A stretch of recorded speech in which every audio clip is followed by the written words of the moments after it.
Hello, everybody, and today I want to focus on my pin collection. Now, yesterday I did a video on my convention experiences, but there was a problem with the audio, so I recorded the 18-minute long video only to have it useless without audio. So today I'm going to just focus on the pin aspect. So I'm going to go very quickly with what got me into pin trading. I've been to parks like Disney and all that stuff. I never really cared much for pins, but recently I tend to love them quite a bit, as you can see. So first of all, in 2015, December 2015, I went to a Christian convention known as GYC.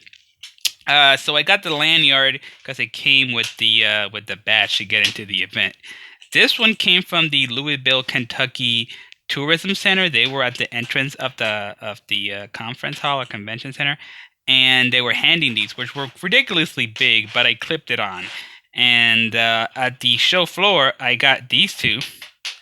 And later, I met a friend who had a whole bunch more pins, and she just kept insisting that I get as many pins as I can. So I was able to find this one, which is a bottle cap, a button that you can make. And this one in particular, I really like this one because I went on a mission trip with them in 2012. So I got the Maranatha Volunteers International pin and the 3ABN 30th anniversary pin and the 3ABN Dare to Dream network pin. So I really like this, and this is what got me into pin trading.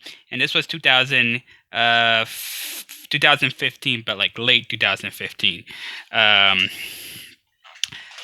For 2016, I didn't get any, but in 2017, I would continue. My brother got me this at the Shine in Massachusetts. I was unable to go, but he got me the lanyard and he got me this pin for Brawlhalla because he knows I play Brawlhalla.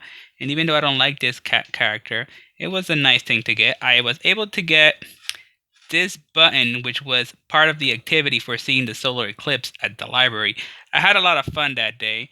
And up next, we have the pin for a local baseball team, which I got at the park.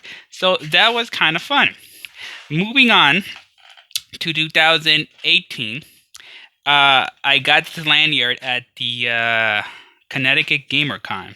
So first of all, this pin I thought was very, very cool because while we were at the con, we decided to go get something to eat, and then I realized that the local Johnny Rockets was selling pins, so I had to get it. I believe this cost only $1.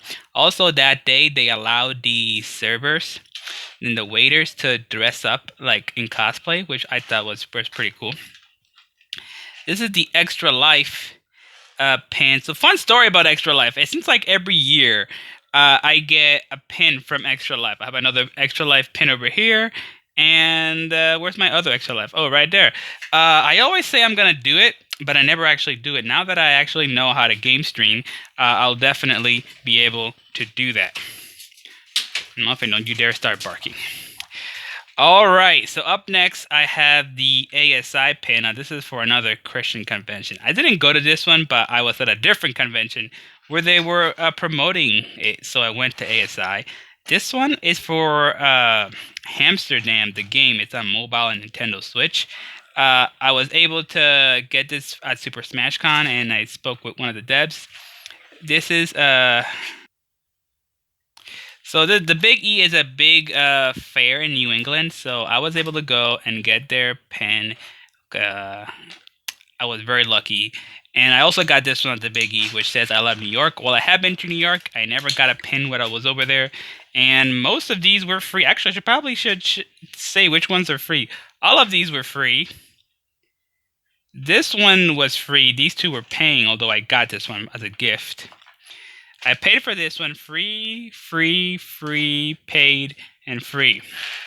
All right, moving on. So, this lanyard, as you can see, says Super Smash Con, and that's exactly where I got it. As well as this pin, which is Mr. Game & Watch. Got it at Super Smash Con. This one I got from the Big E, which again is this event. I got it with my state of Connecticut. Nintendo Switch Experience had a event over there. They had like this trailer that was touring the country. So I was able to get the Nintendo Switch pin totally free. Then I got this other pin which said Nutmegger. I thought it was hilarious, so I had to buy it. We had Massachusetts because that is the state where the Big E takes place. So I got both Massachusetts and Connecticut. This is Crag from Rivals of Aether. I bought it at Super Smash Con from Dan Fernese, and he's like the head developer and creator of the game. So, that helps fund the projects and whatnot. So that was fun. And any opportunity to talk to Dan Fernese is always cool.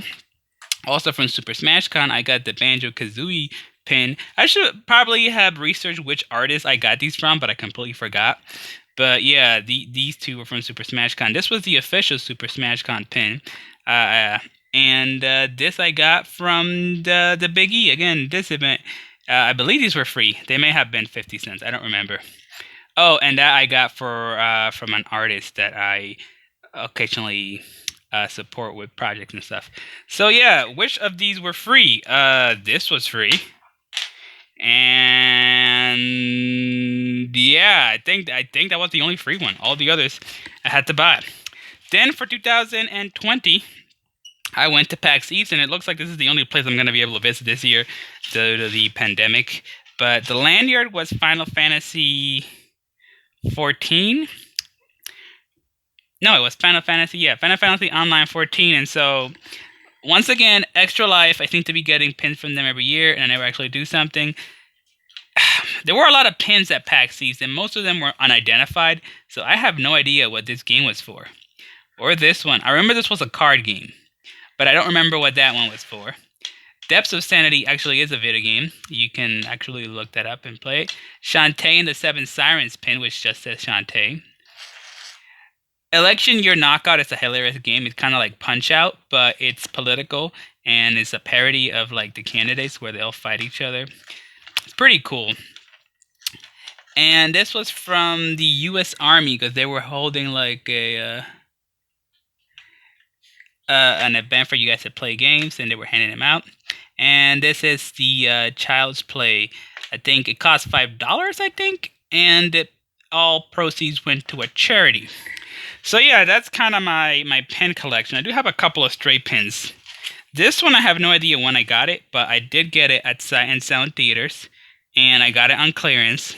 I do have the Ruth DVD, but I never actually went to see Ruth live. I have a spare one from the U.S. Army one at PAX East. This I got at a camp, a church camp in New York. I also got this one at a church camp in New York, but fun fact, I already have another one of those. So, I have an extra. That's always fun.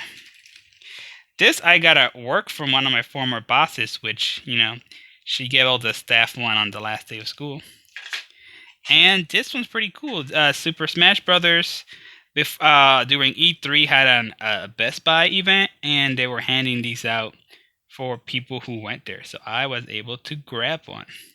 And yeah, that is my pin collection. I love pins because they all hold a story behind them, which is why I don't really like getting pins for free or trading them. I feel that the memory associated with each one is great, and I love it. So yeah, this is a video of reminiscing about the pins that I have. And yeah, I hope you guys enjoyed it.